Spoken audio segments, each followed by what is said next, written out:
Energías renovables. Parte 5. Energía eólica. En esta clase nos vamos a enfocar en el aprovechamiento de la energía eólica, que es la última que nos queda.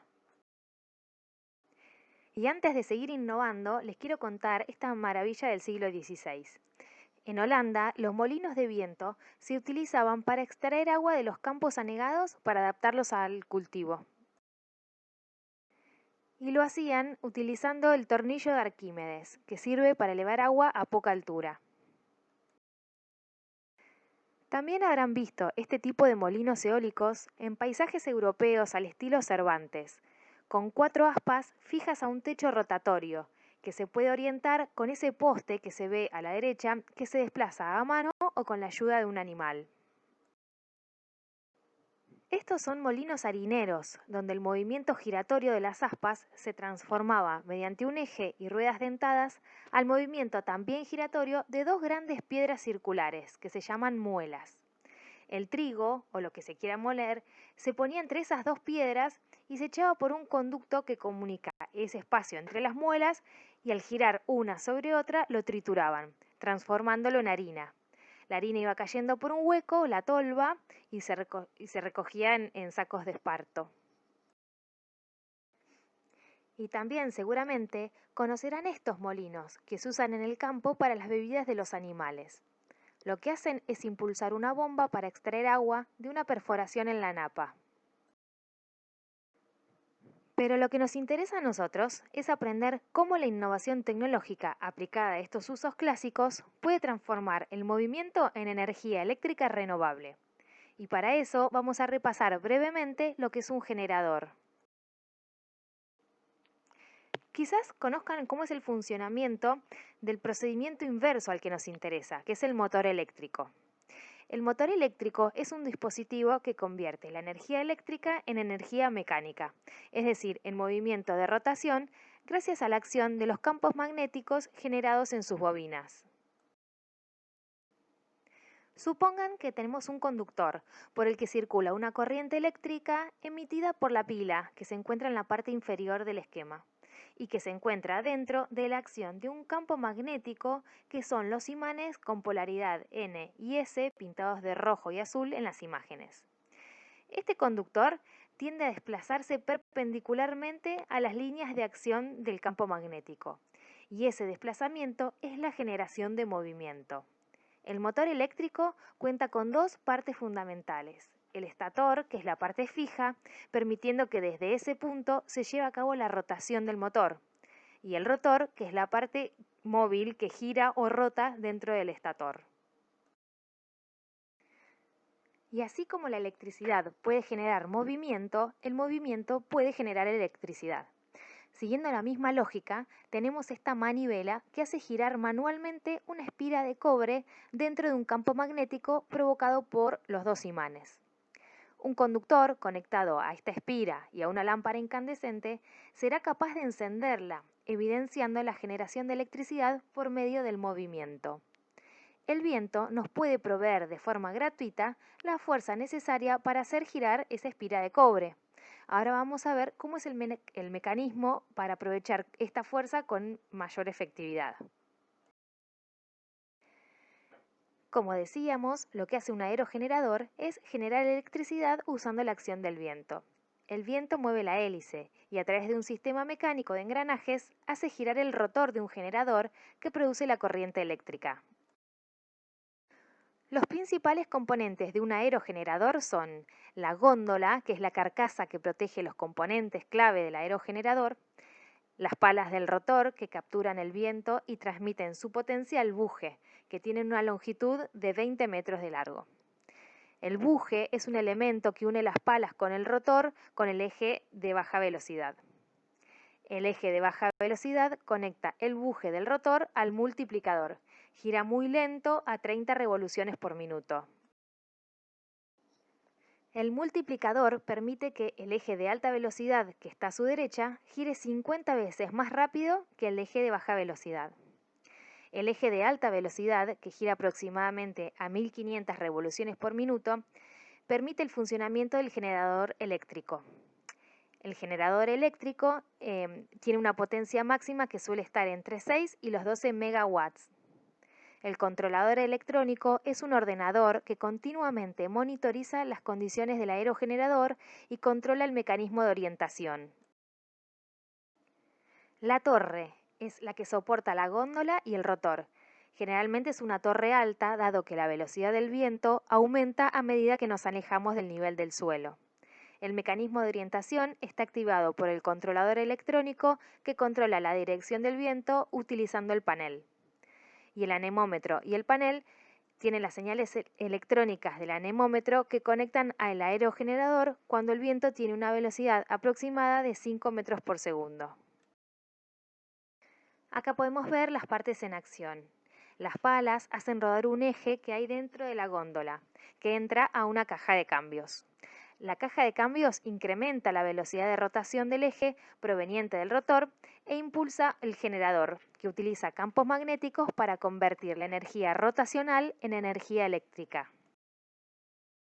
Los instrumentos que miden la velocidad y la dirección del viento se usan en aerogeneradores terrestres como en marinos y tienen la función de que cuando el viento cambia de dirección, hacen girar la góndola y las palas para ponerse de cara al viento. Las aspas también se inclinan o se ponen en ángulo para asegurar que se extrae la cantidad óptima de energía a partir del viento. La energía del generador pasa por un transformador para adaptarla al voltaje necesario de la red de distribución. Desde allí, las redes regionales de distribución eléctrica la reparten a toda la zona de influencia. Los dos valores clave para analizar el viento son su velocidad y su dirección. No todo el viento sirve para generar energía. Por lo general, para que las palas de un aerogenerador giren, se necesitan vientos moderados por encima de los 4 metros por segundo y por debajo de los 25. No obstante, cada máquina está diseñada para una determinada velocidad de viento a partir del cual generalmente se conseguirá la máxima potencia. Este gráfico representa la potencia disponible en función del diámetro de la máquina para una determinada densidad de aire. Cada recta de colores representa un diámetro de rotor, incluyendo las palas, y la velocidad del viento se lee en el eje X y la potencia obtenida en el eje Y. De la gráfica se observa que a medida que aumenta el diámetro del rotor enfrentado al aire y a medida que aumenta la velocidad, la potencia disponible del viento aumenta. ¿Cuáles son los emplazamientos óptimos para instalar un parque eólico? Bueno, serán zonas con elevada velocidad media, lo más altas posibles. Es esperable que el emplazamiento tenga buena exposición al flujo de aire y sin obstáculos. Otra zona ideal será donde las variaciones diurnas y estacionales son aceptables, que sean mínimas. Aceptables niveles de vientos extremos y de turbulencia. Son estos factores que afectarán a la integridad estructural y la vida útil del sistema. Hay que conocer la velocidad máxima alcanzada, además de la probabilidad de que ésta se produzca. Algunos ejemplos de emplazamientos ideales son los pasos entre montañas, largos valles descendiendo de cadenas montañosas, llanos y llanuras elevados, elevaciones con buena exposición, cimas de montañas, lugares costeros bien expuestos y lugares donde la vegetación esté acusadamente deformada por la acción de los vientos dominantes. Ahora veamos qué cosas tenemos que evaluar al pensar en una instalación eólica. Primero, conocer cuál es la velocidad media del viento y cómo varía, cada cuánto varía, si es de noche, de día, en invierno o en verano. Establecer un patrón, ordenarlo según los periodos de velocidades para saber cuáles son los periodos aptos para generar electricidad. Medir la velocidad del viento a diferentes alturas y determinar la altura óptima. Distribución de direcciones del viento y analizar cada cuánto ocurren los cambios bruscos de dirección. También tenemos que evaluar cómo interactúa el viento que recibimos con la estela del generador que estaba delante. Es como los paneles solares, que tenemos que fijarnos que no nos hagan sombra los demás paneles. Otra cuestión es la frecuencia con la que ocurren los picos extremos de velocidad, porque vamos a tener que parar el generador, entonces no voy a estar produciendo.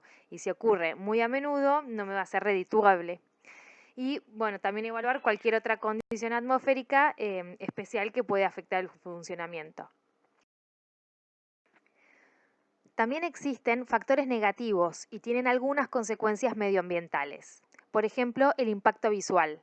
Mientras que un parque con pocos aerogeneradores puede ser atractivo, una gran concentración de máquinas plantea problemas de impacto visual. Para evitarlo, se suelen utilizar colores adecuados, una cuidada ubicación de la instalación dentro de la orografía del lugar y una precisa distribución de los molinos.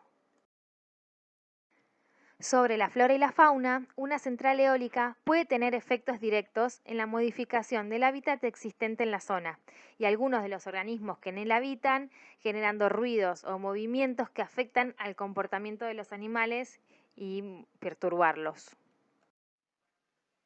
Un aerogenerador produce un ruido similar al de cualquier otro elemento industrial de la misma potencia. La diferencia recae en que mientras los equipamientos convencionales se encuentran normalmente cerrados en edificios diseñados para minimizar su nivel sonoro, los aerogeneradores tienen que trabajar al aire libre y cuentan con un elemento transmisor del sonido, es el propio viento. La distancia de un generador debe estar al menos de 300 metros de viviendas o zonas residenciales, y a esta distancia el ruido es como el de una heladera. El impacto por erosión se produce principalmente por el movimiento de tierras durante la preparación de los accesos al parque eólico. Esta incidencia se puede reducir mediante estudios previos a su trazado. Vean la magnitud que tiene una base para hincar el poste de un molino o la profundidad que debe anclarse al mar. Para eso hay que dragar ese sector y eso trae un gran impacto ambiental. Los sistemas de telecomunicación civiles y militares pueden ser interferidos por la implantación de un parque eólico. El movimiento de las aspas produce interferencia en las ondas de telecomunicación, como radares, telefonía, televisión o radionavegación. Es importante detectar estos problemas antes de implantar el parque con el fin de mitigar estos problemas o rediseñar el layout y buscar la solución más óptima. Los aerogeneradores tienen que estar provistos de frenos, ya que en determinadas circunstancias hay que detenerlos. Por ejemplo, para cuestiones de mantenimiento, que suele ser la parada más habitual. em,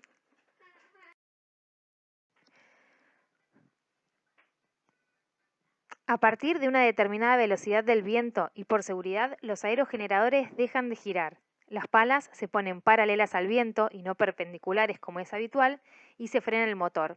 Esto suele suceder a partir de velocidades de unos 25 metros por segundo.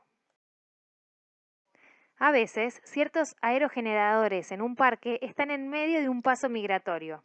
Se detienen para no dañar a determinadas especies de aves que sobrevuelan por ahí. También el hielo, a veces las palas de los aerogeneradores acumulan hielo y por seguridad se paran. Shadow flicker es el efecto de pestañeo de parpadeo que hace cuando el movimiento de las aspas interfiere con la luz del sol y en determinados horarios, de acuerdo a la geometría solar, se detienen los aerogeneradores. Y por otro motivo de freno es el ruido, ya que la legislación de algunos países protege a los vecinos en horas de descanso ante determinado nivel de decibeles. Además de los aerogeneradores de eje horizontal que hemos visto hasta ahora, también existen los de eje vertical. Este tipo de aerogeneradores, las palas rotan en torno a un eje central que es vertical. Y esto le da tres ventajas respecto a los de eje horizontal. La sujeción de las palas es más fácil en cuanto a diseño y ejecución. No precisan un sistema de orientación para captar la energía del viento. Las aves los esquivan normalmente y no son ruidosos. Y también tienen una fácil ubicación del tren de potencia generador transformador que está al nivel del suelo. En general, el rendimiento de los aerogeneradores de eje vertical es inferior, cerca de la mitad de los aerogeneradores de eje horizontal. Por eso la industria se desarrolla más en estos últimos. El modelo Savonius presenta una gran resistencia al aire y solamente puede ser utilizado a bajas velocidades.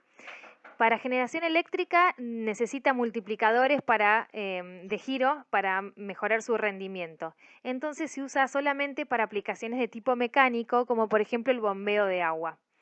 Algunos recomiendan que la altura, en cuanto a diseño, la altura tiene que ser el doble del diámetro total.